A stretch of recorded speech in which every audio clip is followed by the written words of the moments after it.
Buletin Didik 12 Mac bersama saya Midi Saleh. Assalamualaikum dan salam sejahtera.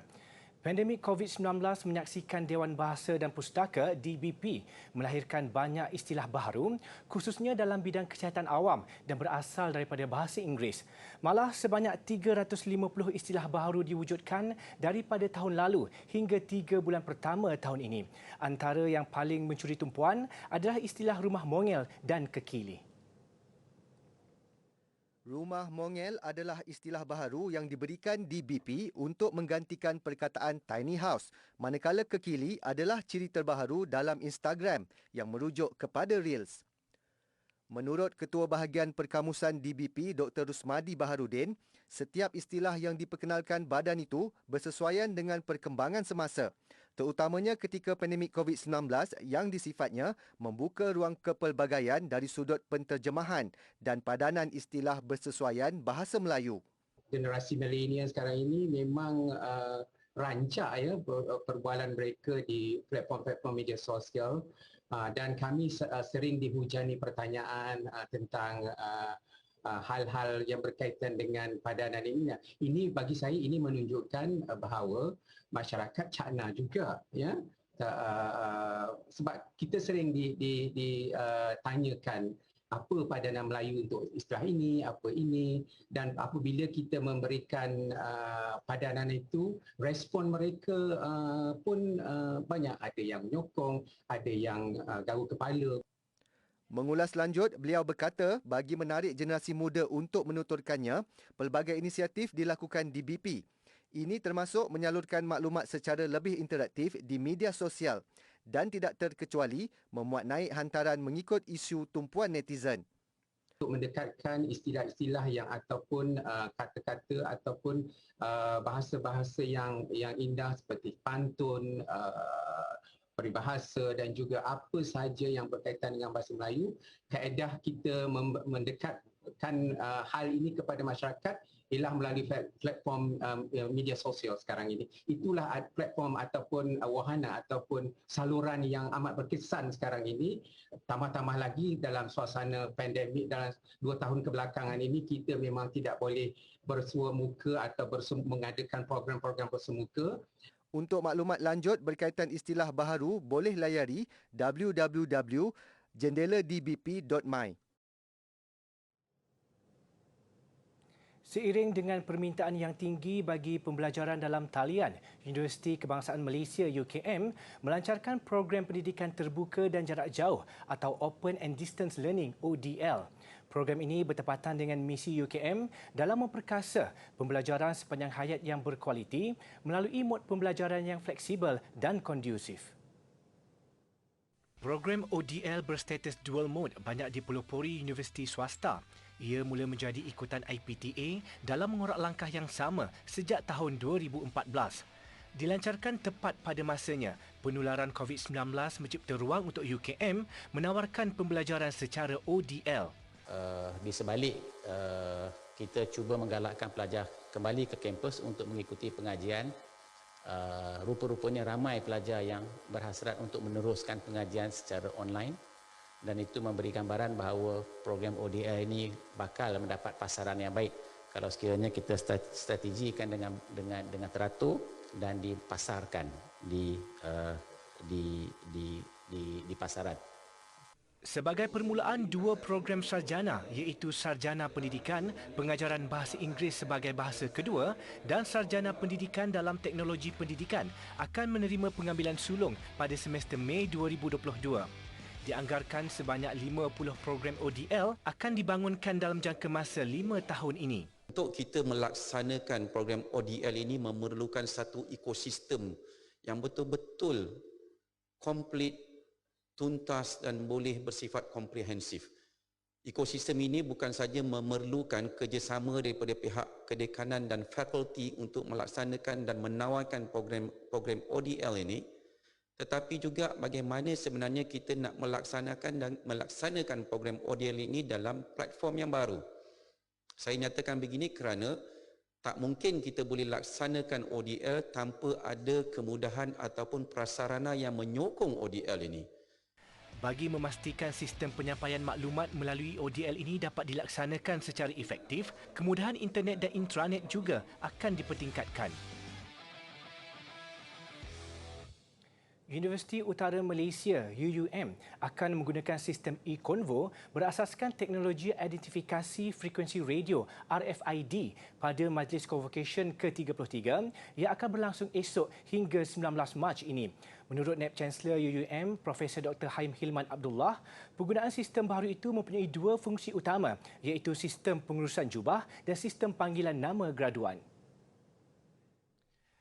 Melalui teknologi RFID ini, ia akan memindahkan maklumat untuk tujuan pengenalan yang dapat digunakan dalam pelbagai aplikasi, sekaligus mengurangkan sentuhan dan interaksi secara langsung dalam jarak yang dekat antara graduan dalam usaha untuk mengekang penularan COVID-19 sepanjang tempoh convocation berlangsung.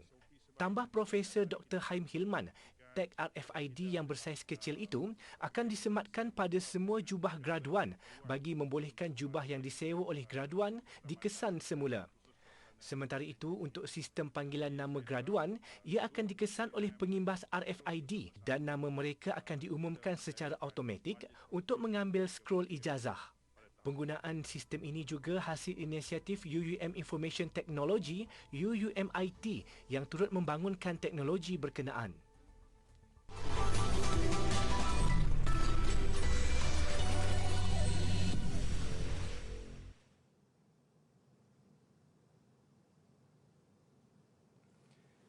Bertemu kembali. Kadar kemasukan kanak-kanak ke unit rawatan rapi pediatrik PICU akibat COVID-19 meningkat sejak Februari lalu. Kementerian Kesihatan KKM dalam hantaran di laman Facebook memaklumkan ia meningkat sebanyak 94% untuk semua kategori 3 hingga 5. Peningkatan ketara dilihat bagi kategori 4 iaitu sebanyak 200%, diikuti kategori 5 sebanyak 125%. Melihat peningkatan itu, KKM menegaskan kepentingan pengambilan vaksin bagi kalangan kanak-kanak yang berumur 5 hingga 11 tahun, terutamanya semasa negara akan memulakan fasa peralihan ke endemik bermula 1 April ini. Kanak-kanak menjadi golongan yang lebih berisiko mendapat jangkitan COVID-19 memandangkan mereka yang berusia 11 tahun dan ke bawah belum mendapat perlindungan sewajarnya. Ia berbeza dengan kumpulan umur yang lebih tinggi yang sudah mendapat vaksinasi. Justru pengambilan vaksin dapat melindungi mereka daripada varian Omicron yang boleh membawa maut dan komplikasi Multi-System Inflammatory Syndrome in Children atau MIS-C. KKM mengesan sebanyak 174 kes kanak-kanak bawah usia 18 tahun mengalami MIS-C akibat COVID-19 sejak Jun 2020 hingga Disember lalu. MIS-C antara keadaan kritikal yang boleh berlaku akibat jangkitan COVID-19 yang menyebabkan keradangan organ dalaman, terutamanya jantung, paru-paru dan otak. Masyarakat negeri Sabah, khususnya pelajar dan warga pendidik, diminta lebih berhati-hati dan sentiasa mematuhi prosedur operasi standard SOP.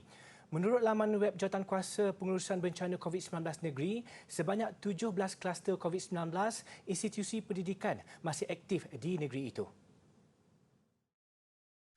Antara yang dilaporkan masih aktif, 4 kluster di daerah Kota Marudu, 3 kluster di Kota Belud, 2 kluster di Ranau, Kunak dan Kota Kinabalu. Selain Keningau, Kinabatangan, Beluran dan Sandakan, masing-masing 1 kluster institusi pendidikan.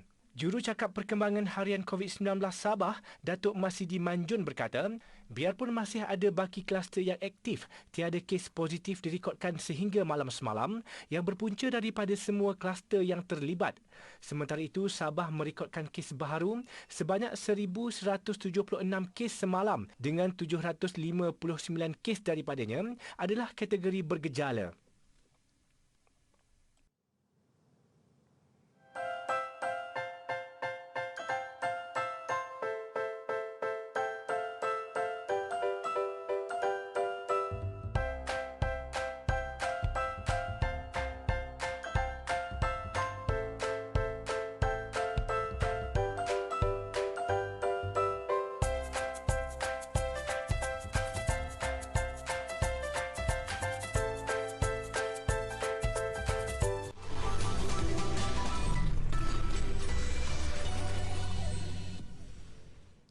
Bidang penulisan skrip bukanlah semudah yang dilihat.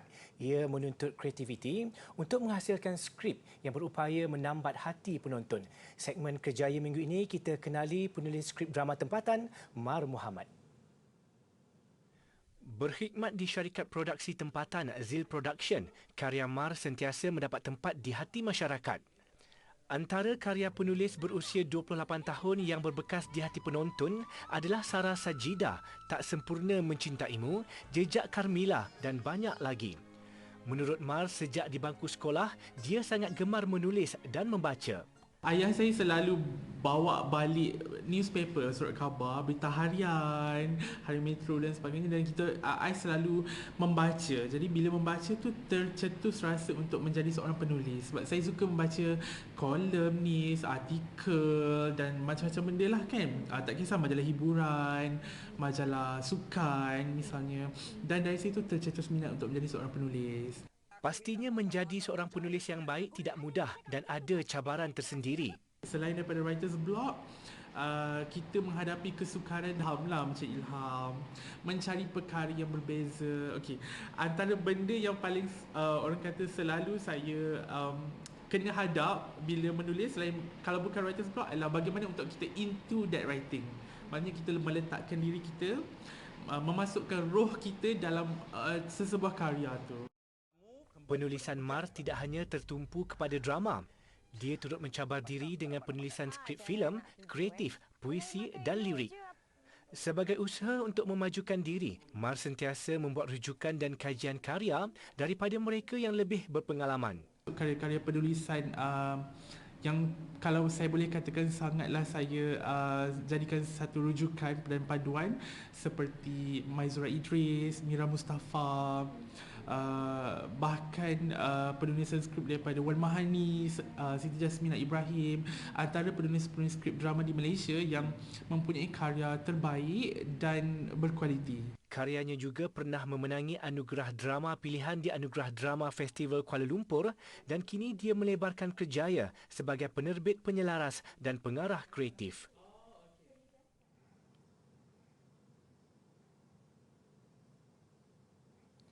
Dua kes melibatkan varian Delta Cron dikesan di Amerika Syarikat dengan Pertubuhan Kesihatan Sedunia WHO memberi amaran berkaitan penularan varian baharu COVID-19 itu di Eropah walaupun jangkitan COVID-19 di seluruh dunia telah menurun.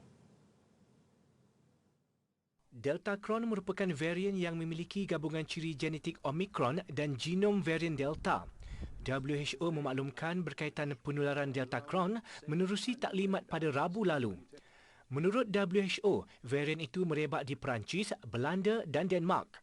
Setelah dua kes Delta Cron dikesan di Amerika Syarikat, organisasi berkenaan merancang untuk menerbitkan laporan mengenai penemuan tersebut dalam masa terdekat. Laporan berkenaan akan dikeluarkan setelah dunia mengharungi pandemik COVID-19 selama 2 tahun semalam. Bagaimanapun, tidak semua pakar bimbang berhubung penularan Delta Cron walaupun WHO telah memberi amaran serius bahawa varian tersebut boleh menjadi masalah utama di Eropah dan di Amerika Syarikat. Tahukah anda, satu kajian yang dilakukan oleh penyelidik di Pusat Kajian Saintifik Perancis mendapati semut mempunyai keupayaan menghidu sel kanser dalam tubuh badan manusia. Lapor Daily Mail, pakar merumuskan semut spesies Formica fusca dapat digunakan semasa ujian diagnosis kanser pada masa depan. Serangga itu didapati boleh membezakan sel-sel kanser daripada sel sihat manusia menerusi deria bau mereka. Namun, pakar berkata lebih banyak ujian klinikal mesti dijalankan sebelum kaedah itu dapat digunakan di hospital. Penyelidik meramalkan semut boleh menjadi lebih baik daripada anjing bagi mencari sel kanser manusia pada masa depan. Bagi menjalankan uji kaji itu, saintis menggunakan sebanyak 36 ekor semut di dalam makmal. Langkah pertama, semut didedahkan untuk menghidu bau sampel sel kanser manusia. Langkah kedua, penyelidik akan membiarkan semut dengan 2 bau berbeza. Bau pertama diuji dengan bau baharu dan bau kedua dengan sel kanser. Hasil kajian, saintis mendapati semut dapat membezakan sel kanser dan sel sihat serta antara 2 garis kanser yang diuji. Jelasnya semut Formica fusca dapat mengesan sebatian organik meruap yang dipancarkan oleh sel kanser. Diurea bau haiwan bukan kali pertama digunakan saintis bagi mengesan sel-sel kanser pada manusia.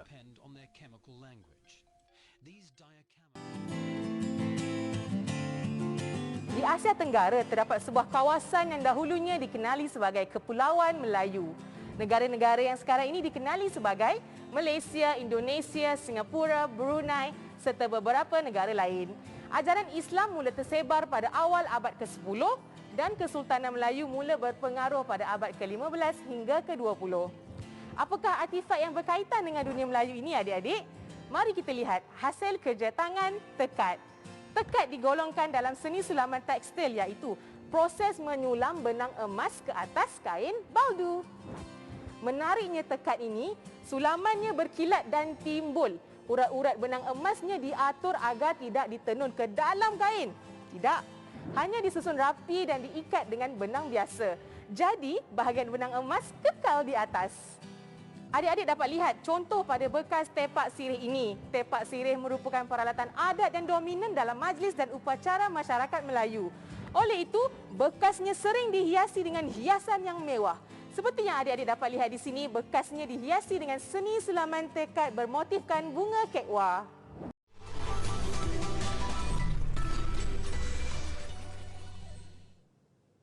Sukan dimulakan dengan aksi Piala FA. Dua wakil Liga Super, Selangor FC dan Penang FC mendapati ramalan mara kepusingan kedua apabila mudah menyingkirkan lawan masing-masing malam semalam.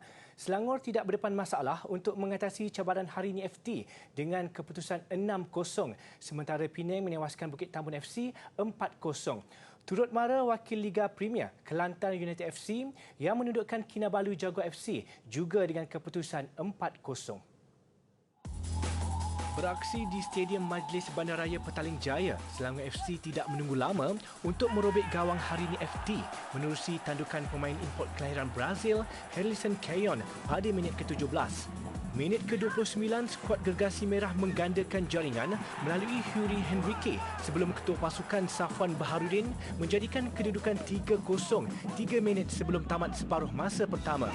Bersambung babak kedua, giliran Syahir Bashar meledak gol keempat Selangor minit ke-47 disusuli jaringan kedua peribadi Keyon minit ke-63. Seakan belum puas, Keyon kemudian melengkapkan hat-trick 4 minit berselang untuk membawa Selangor FC ke pusingan kedua dengan kemenangan besar 6-0. Di Stadium Bandaraya Pulau Pinang, Penang FC turut mara ke pusingan kedua selepas mencatat kemenangan 4-0 ke atas Bukit Tambun FC. Rafael Vitor melengkapkan gol pembukaan tuan rumah menerusi sepakan penalti minit ke-17 sebelum Muhammad Alif Romli menambah jaringan kedua 4 minit kemudian. Memasuki babak kedua, gawang Bukit Tambun bolos lagi menerusi jaringan Rafiuddin Rodin minit ke-64 dan Daniel Ashraf Abdullah memuktamadkan kemenangan 4-0 Penang FC pada minit-minit akhir permainan. Di Stadium Sultan Ismail Nasiruddin Shah Kuala Terengganu, Kelantan United FC turut berpesta gol ketika menewaskan Kinabalu Jaguar FC 4-0. Mendahului 2-0 pada babak pertama melalui sepakan percuma Muhammad Haziq Muhammad Zubri minit ke-35 dan Muhammad Ashraf Alifuddin Yassin minit ke-42, Kelantan United kemudian menambah gol ketiga menerusi Amidu Salifu minit ke-52 sebelum Yaakob Enghoku meledak gol keempat minit ke-58. Persaingan seket terakhir Liga Perdana Futsal Malaysia (NPFL) minggu ini terarah kepada perebutan kedudukan 8 terbaik yang akan menempah kemaraan ke Piala Futsal Malaysia (PFM).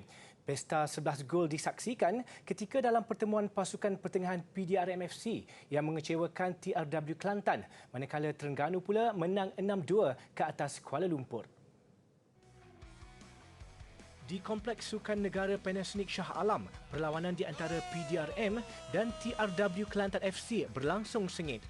PDRM unggul mendahului 3-0 pada separuh masa menerusi gol Ridwan Zainal, jaringan sendiri Anton Cahyo Nugroho dan Faisal Saharudin. Tetapi selepas rehat, TRW Kelantan cuba bangkit dengan penyudah Asmi Amir Zahari. Ridwan menghasilkan jaringan kedua peribadi, melebarkan keadaan 4-1 sebelum Asmi juga melakukannya untuk TRW Kelantan mengejar dengan 2-4. PDRM bijak menghukum kelonggaran pertahanan lawan dengan menyumbat 4 gol masing-masing menerusi Syafiq Tahir, Razin Rahim, Ridwan yang melengkapkan hat-trick dan Afif Najmi Izwan jaya silen sekaligus melenyapkan tetangan lawan dengan kedudukan 8-2. Akil Khalis Adli Khairus kemudian berjaya mencuri 1 gol di saat akhir menyaksikan kekalahan 3-8 menyempitkan peluang mereka untuk merebut posisi 8 terbaik selepas PDRM naik ke tangga kelima berbaki 1 perlawanan.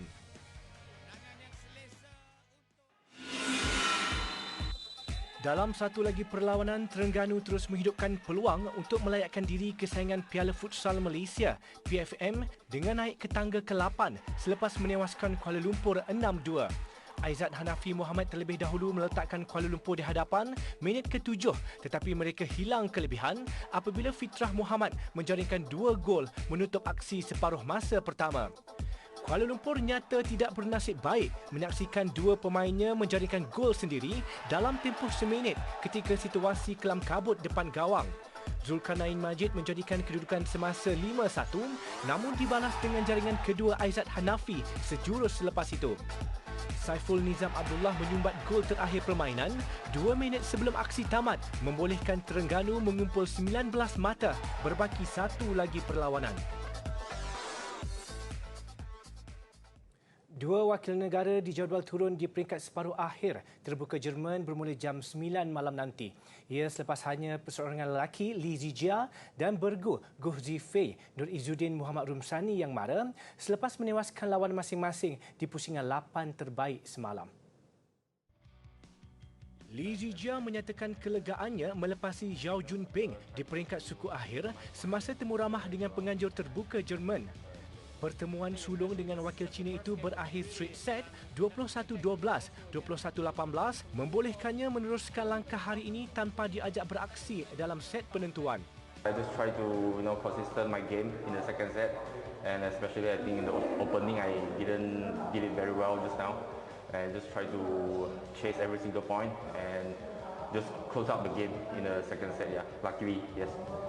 Li Zijia berdepan Kunlavut Vitsan dari Thailand dan akan ditemani pasangan Goh Zifei Nur Izzuddin Muhammad Rumsani yang turut menempah peringkat separuh akhir.